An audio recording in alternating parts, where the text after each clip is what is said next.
ഹെയ്റ്റിയിൽ 2010 ജനുവരി 12 അതിശക്തമായ ഭൂകമ്പം ഉണ്ടായി.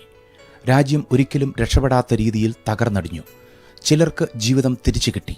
ഒരു കുടുംബത്തിന് ഈ കെടുതിയിൽ നിന്ന് രക്ഷപ്പെട്ട് പലായനം ചെയ്യുവാൻ അവസരമുണ്ടായി. അവർ തെക്കേ അമേരിക്കയിലെ ചിലിയിലെ സാന്റിയാഗോ എന്ന സ്ഥലത്ത് കുടുംബത്തിൻ്റെ രക്ഷയ്ക്കായി മാറി താമസിക്കുവാൻ തീരുമാനിച്ചു. ജനുവരി 23 സാന്റിയാഗോയിൽ അവർ വന്നിറങ്ങി.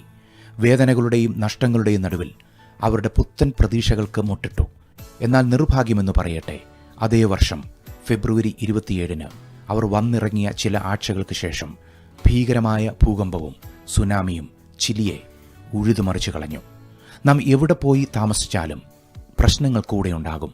നല്ലതെന്ന് കരുതി നാം എടുക്കുന്ന ചില തീരുമാനങ്ങൾ, നാം ചെന്നെത്തുന്ന ചില സ്ഥലങ്ങളിൽ പഴയതിലും ഭീകരമായതായിരിക്കാം ഒരുപക്ഷെ കാത്തിരിക്കുന്നത്.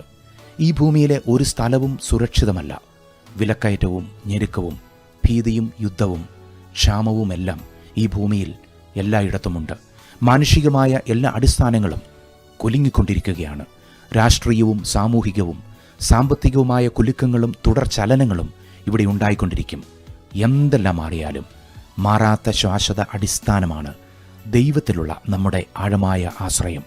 ഏത് കാലത്തും ഏത് പ്രായത്തിലും ഏതു നേരത്തും ദൈവസന്നിധിയാണ് നമ്മുടെ മാറിപ്പോകാത്ത അഭയസ്ഥാനം. നമ്മുടെ ആശ്രയം ഒരു രാജ്യമല്ല, ഒരു ഭരണാധികാരിയല്ല, ഏതെങ്കിലും ഒരു നാണയമല്ല. ഒരു ജീവിതം, ഒരേ ഒരു ജീവിതം. ഈ ജീവിതത്തിൽ ദൈവത്തെ ഭയപ്പെട്ട് ദൈവ വഴികളെ അറിഞ്ഞ് ദൈവം പറയുന്നിടത്ത് പോയി ദൈവഹിതപ്രകാരം ജീവിക്കുക.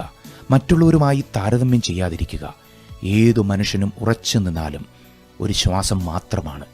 പകയും പിണക്കവും വിദ്വേഷവും അഴിമതിയും ചൂഷണവും അവസാനിപ്പിച്ച് ദൈവസന്നിധിയിൽ സമർപ്പിതരാകുക. ലോകത്തിൻ സ്നേഹം മാറും. ലോകത്തിൻ സുരക്ഷ നീങ്ങിപ്പോകും.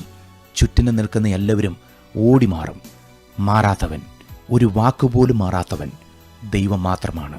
ആകയാൽ നിൽക്കുന്നു എന്ന് തോന്നുന്നവൻ വീഴാതിരിപ്പാൻ സൂക്ഷിക്കട്ടെ. അനീതി ചെയ്യുന്നവൻ ഇനിയും അനീതി ചെയ്യട്ടെ. അഴുക്കുള്ളവൻ ഇനിയും അഴുക്കാടട്ടെ. നീതിമാൻ ഇനിയും നീതി ചെയ്യട്ടെ. വിശുദ്ധൻ ഇനിയും തന്നെ വിശുദ്ധീകരിക്കട്ടെ. ഇതാ ഞാൻ വേഗം വരുന്നു. ഓരോരുത്തന് അവനവൻ്റെ പ്രവൃത്തിക്ക് തക്കവണ്ണം കൊടുപ്പാൻ പ്രതിഫലം എൻ്റെ പക്കൽ ഉണ്ട്.